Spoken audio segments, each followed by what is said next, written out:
미래교육이 열리다 러너스. 이 시간에는 우리가 미래를 준비하며 꼭 생각하고 배워야 하는 주제들을 연세대학교와 함께 배워보고 있습니다.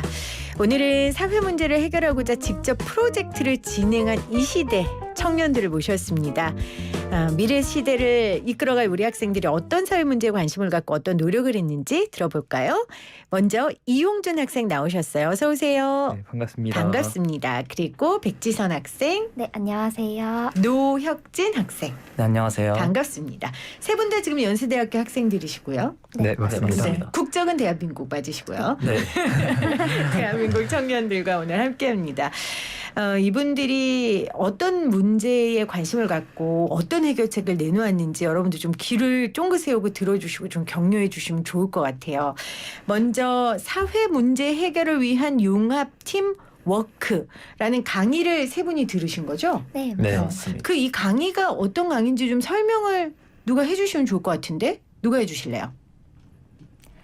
이제 이 강의 같은 경우가 저희가 처음에 들어갈 때는 이제 서로 정말 모르는, 네. 서로 누군지 모르는 학생들이 이제 모여서 이제 교수님께서 이제 임의로 팀을 짜주셨고요. 서로 다른 학과의 학생들이 서로 모일 수 있도록 그렇게 팀을 짜주셨고, 팀을 짜주신 다음에 이제 교수님께서 처음에 큰 틀의 주제를 플라스틱 사용 줄이기라는 주제를 내주셨어요. 근데 이 주제 안에서 좀 더 발전을 시켜서 주제를 정해도 좋고 자유 주제를 해도 좋다 이렇게 말씀을 하셨는데, 그렇게 이제 팀별로 각자 주제를 정해서 저희가 저희의 힘으로, 학생들의 힘으로 이 사회에 조금이나마 미약하지만 변화를 일으킬 수 있는 무언가를 한번 각자 팀워크로 해보자, 이런 취지에서 진행되었던 그런 수업이었습니다. 그렇군요. 그러니까 전혀 다른 과의 학생들이 모여서 각자 배경도 다르고 그분들이 머리를 맞대고 조금이라도 나은 사회를 위해 우리가 뭘 할 수 있을까 고민하는 수업이었네요. 네, 맞습니다. 그래서 그때 주제가 플라스틱 줄이기였고 우리 백지선 학생이 속해져 있는 팀은 다회용 빨대 사용을 장려하기 위한 프로젝트를 만드신 거예요? 네, 맞습니다. 어떤 거예요? 설명 좀 해주세요. 이제 저희가 최근에 저희가 이제 처음에 주제를 선정할 때 생각했던 것은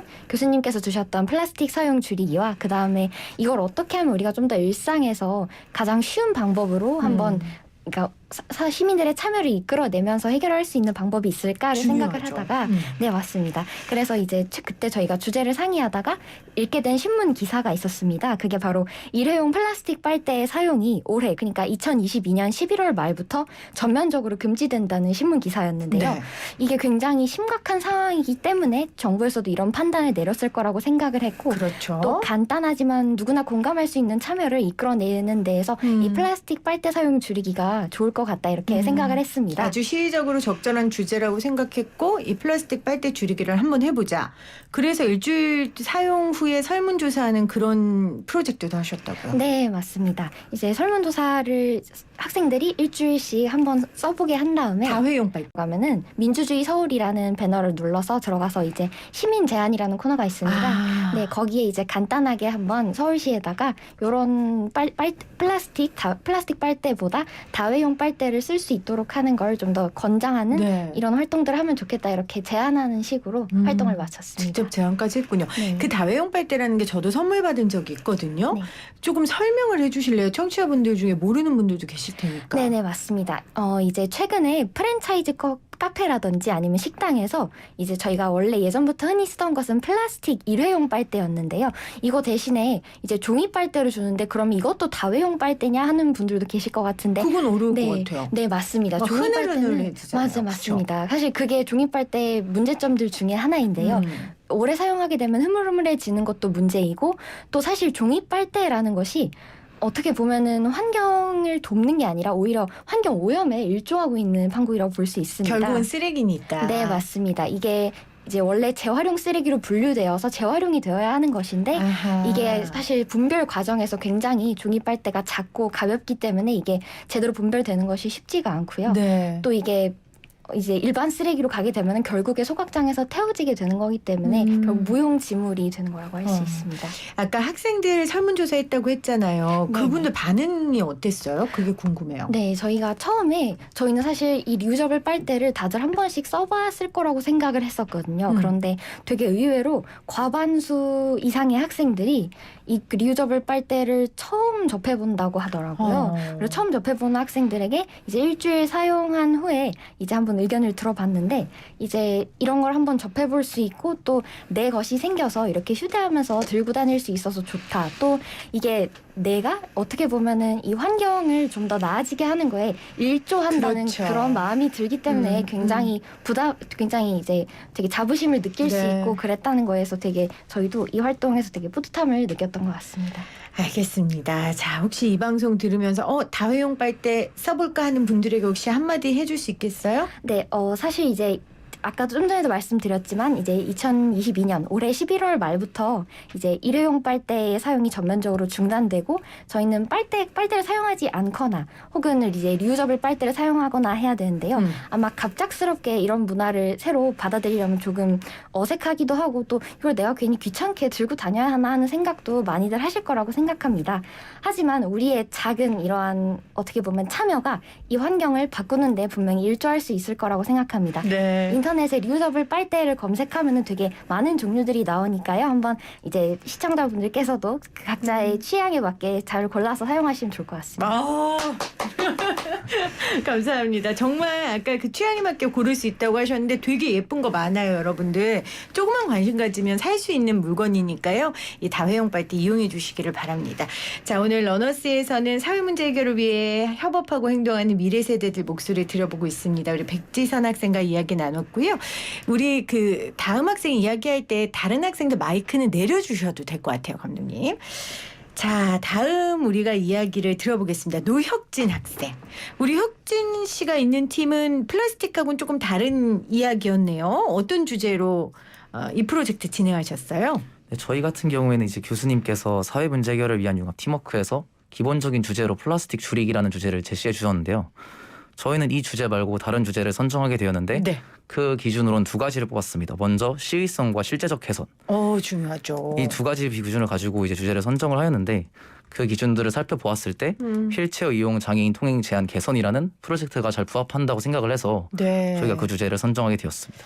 어제도 이동권 보장을 요구하면서 전국 장애인 차별 철폐 연대가 서울 지하철 3호선에서 시위를 벌였어요. 사실은 뭐 어제만이 아니라 계속해서 우리 장애인 분들이 이동권을 보장하라고 이 시위를 하고 있고 저도 참 안타까운 마음으로 이걸 보고 있거든요. 이 문제가 굉장히 시급하다고 보셨군요. 네, 저희가 그래서 이제 시의성에 대한 부분을 조금 더 말씀을 드려보면 이제 보건복지부에서 발표한 2020년 장애인 실태조사 결과 발표나 이제 이번 연인 2022년 1월 1일부터 시행 예정인 장애인 이제 평등 편의법 이런 시행령의 일부 개정안을 봤을 때 현재 휠체어 이용 장애인들의 뿐만 아니라 이제 전반적인 어떤 장애인의 어떤 제도에 대해서도 네. 개선이 충분히 필요하다는 것을 느꼈습니다. 그럼요. 우리 어제도 시각장애인들 위한 방송 내용으로 여러분들께 찾아갔었는데 오늘도 관련 얘기를 우리 미래세대인 청년이 해주고 있습니다. 그래서 직접 휠체어를 가지고 현장 답사를 하셨다면서요? 아, 네. 어떻게 이럴 생각을 했어요? 저희 같은 경우에는 앞에서 말씀드렸듯이 이제 실제적 개선이 되게 중요하다고 생각을 했는데 그런 실제적 개선을 하기 위해서는 당연히 저희가 해봐야 그 된다. 휠체어를 타는 분들 입장에서 저희도 같이 휠체어를 이용해보고 이용했을 때 어떤 문제점들이 있는지 실제적으로 파악을 해보는 게 정말 중요하다고 생각을 해서 먼저 현장 답사를 하기 전에 이제 휠체어를 직접 대여를 해서 이제 문제점들을 한번 살펴보았습니다. 어떤 코스로 가봤어요? 저희 같은 경우에는 이제 신촌 지역 내 현장 답사를 해서 뭐 신촌에 이제 보드블럭 같은 게 있다면 이제 턱 같은 걸 얼마나 높게 올라갈 수 있는지 그리고 이제 도로에 횡단보도를 건널 때 도로의 포장 상태가 불량하면 이게 과연 휠체어가 잘 굴러갈 수 있는지 혹은 이제 경사로가 너무 높은 경우에는 스스로의 힘으로 그 수동 휠체어를 굴릴 수 있는지 이런 여러 가지 어떤 도로의 위험 요소들에 대해서 판단을 해보고 어떤 점들을 개선해 봐야 되는지를 자체적으로 저희가 한번 생각을 해보았습니다. 그래서 어떤 점이 가장 불편하던가요? 일단 가장 불편하다는 점은 저희가 아까 말씀드렸듯이 이제 도로 위에 여러 위험 요소가 있다는 건데요. 저희가 그걸 크게 세 가지 기준으로 나눠봤어요. 네. 먼저 이제 앞에서 말씀드렸듯이 횡단보도에서 보드블록으로 올라갈 때 그 턱이 3cm 정도만 돼도 그 휠체어가 올라가기가 쉽지가 않더라고요.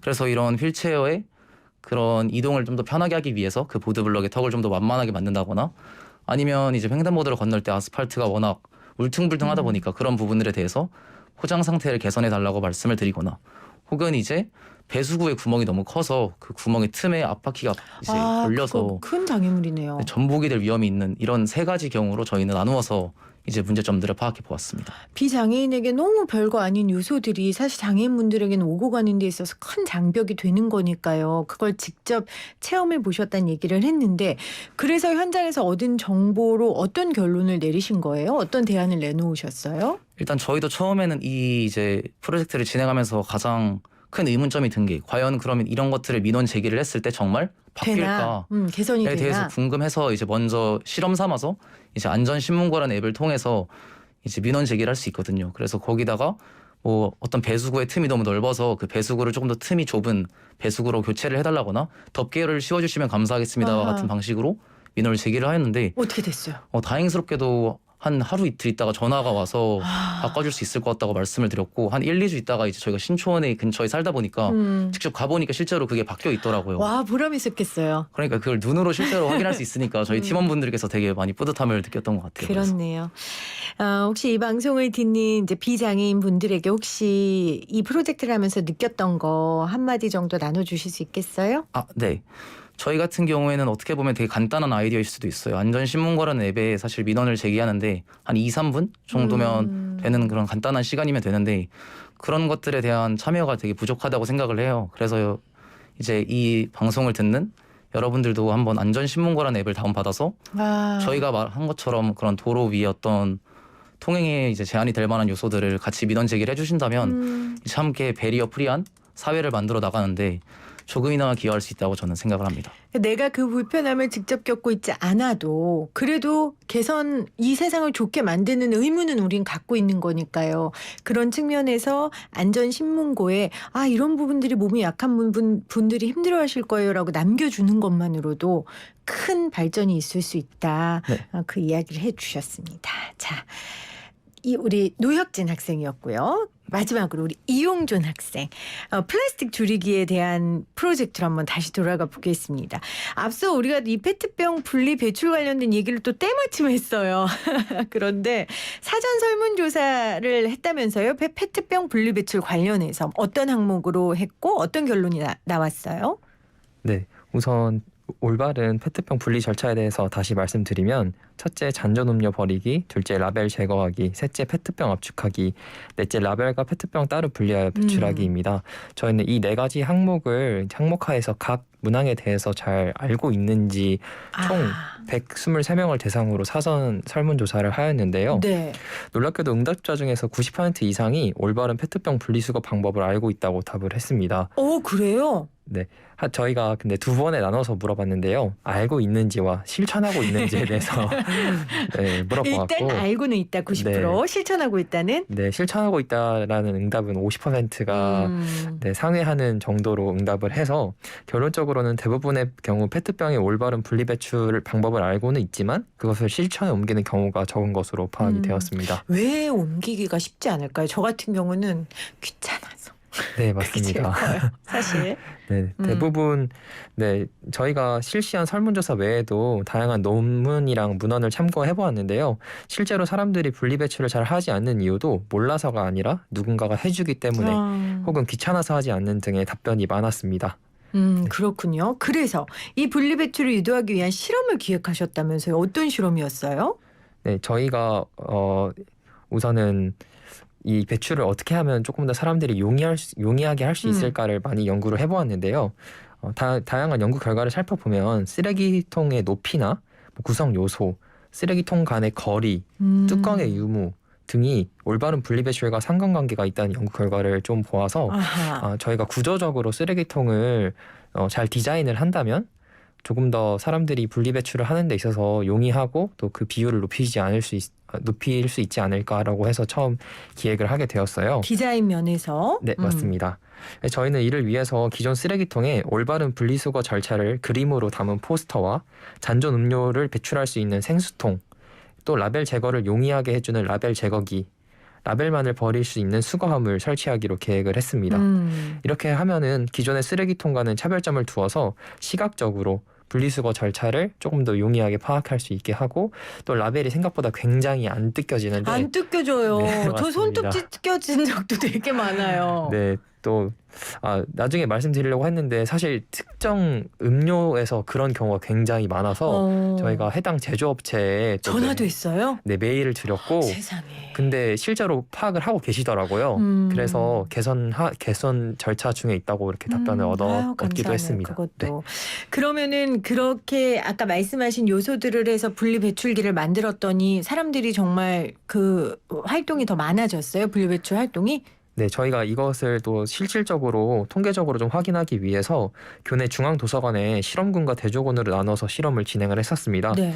실험군에는 기존의 쓰레기통에 계획한 대로 포스터와 생수통, 라벨 제거기, 라벨 수거함을 설치하였고 대조군에는 쓰레기통에 어떠한 설치도 하지 않았습니다. 그래서 약 이틀간 쓰레기가 모이는 것을 확인을 하고 조원들이 직접 쓰레기통을 전부 뒤져서 네, 페트병이 어떻게 분리 배출되고 있는지 확인을 하였고요. 간략하게 결과만 말씀드리면 실험군과 대조군 총 117개의 수거된 페트병을 조사한 결과 4단계, 방금 말씀드린 4단계를 모두 지켜서 페트병을 분리하는 경우가 없었습니다. 아쉽게도 실험군, 대조군 모두 그렇게 나왔고요. 가장 큰 문제는 페트병을 찌그러서 분리 배출하는 것을 대부분 안 한 것으로 파악이 되었고 네. 제가 이 이유를 좀 생각을 해봤는데 아무래도 도서관이다 보니까 시끄러울 수 있으니까. 찌그러질 때 아마 그런 이유가 가장 크지 그러네요. 않았을까 생각을 했습니다. 그럼에도 불구하고 실험군이 대조군에 비해 분리수거의 각 단계를 더 잘 지켜서 배출한 것으로 확인이 되었고요. 최소 하나 이상의 단계를 지키거나 압축하는 단계를 제외한 나머지 모든 단계를 지킨 비율 자체가 실험군, 저희가 그러니까 설치를 해놓은 그 네. 군의 훨씬 높은 비율로 되었다는 걸 파악할 수 있었고 뭐 정리해서 말씀드리면 뭐 사실 짧은 좀 실험 기간이기도 했고 변수가 많아서 실험에는 한계점이 있었지만 실험군에서 대조군보다 훨씬 더 많은 비율로 분리수거가 되고 있다는 점을 확인할 수 있었고 해당 내용을 조금 더 확장해서 일단은 도서관 내에 조금 확장을 좀 시켰으면 좋겠다라고 생각을 했고 네. 또 이런 지자체에서 이런 부분들을 좀 확인을 해서 그런 쓰레기 분리 배출에 대해서 조금 더 키트화해서 좀 잘 설치하면 좋네요. 네, 조금 더 나은 페트병 분리수거를 할 수 있지 않을까 그런 생각을 했습니다. 와, 되게 촌스러운 표현인데 여러분, 이들이 우리의 미래입니다. 이 이야기를 하고 싶습니다. 직접 문제점을 파악하고 또 직접 몸으로 부딪히면서 해결책을 만들었고 그걸 개선하기 위해 여러 제도권에 문의한 이 시도들이 저는 굉장히 의미가 있다고 생각합니다. 마지막으로 이 프로젝트를 통해 좀 내가 바뀐 거, 변한 거 좀 한마디씩 해주면 좋을 것 같아요. 우리 용준 씨부터 해줄까요? 네, 저희 사실 프로젝트 처음 시작할 때만 해도 모두 다 다른 과이기도 하고 굉장히 어떤 문제를 아이디어를 선정하는 것부터 굉장히 큰 그쵸. 난관에 부딪혔는데요. 모두가 뭐 양보하기도 하고 또 하도 이제 이런 환경적인 문제를 이제 모두가 인식을 하고 있다 보니 조금씩 손발을 맞춰 나가면서 좋은 해결 방법을 찾고 또 모두가 열정 넘치는 조언들이어서 다행히 정말로 뭐 이런 코로나 상황에서도 모여서 회의하고 실제로 도서관 가서 쓰레기통 수거하고 뭐 이런 과정들을 거치면서 네, 좋은 경험이 되었고 됐군요. 저 자신도 발전했고 또 이런 것들이 페트병을 잘 줄이는 데 기여할 수 있다면 저 나름대로도 굉장히 뿌듯한 일이었지 않나 싶습니다. 알겠습니다. 우리 지선 씨는요? 사실 이제 대학 수업에서 되게 이제 일방향적으로 교수님 수업을 듣고 그다음에 우리는 그걸 그냥 공부하고 하는 식의 수업이 많았다면 이 기회를 통해서 뭔가 팀원들과 함께 동일한 문제의식을 공유하고 또 그 문제의식을 다른 사람들에게 전달할 수 있는 그런 기회여서 되게 의미 있었던 그런 경험이었던 것 같습니다. 네, 우리 혁진 씨? 저 같은 경우에는 대학생들의 입장에서 이제 코로나로 인해서 이제 대면 수업을 할 수가 없고 대부분 다 비대면 수업으로 진행이 되었는데 이번 교양 수업을 통해서 다 같이 팀원들끼리 모여서 직접 실제로 사회적 문제를 이제 해결하고. 딱 부딪히고 이제 부딪히고 해결하고 하는 이런 여러 가지 과정에서 대학생으로서 뭔가 사회를 한번 바꿔봤다라는 뿌듯함을 저를 포함해서 저희 팀원분들께서 되게 많이 네. 느끼신 것 같아요. 알겠습니다. 여러분들의 그 선한 영향력이 저에게도 느껴지는 것 같아서 참 좋은 인터뷰였습니다. 오늘 함께해 주신 세 분 감사합니다. 감사합니다. 감사합니다. 감사합니다.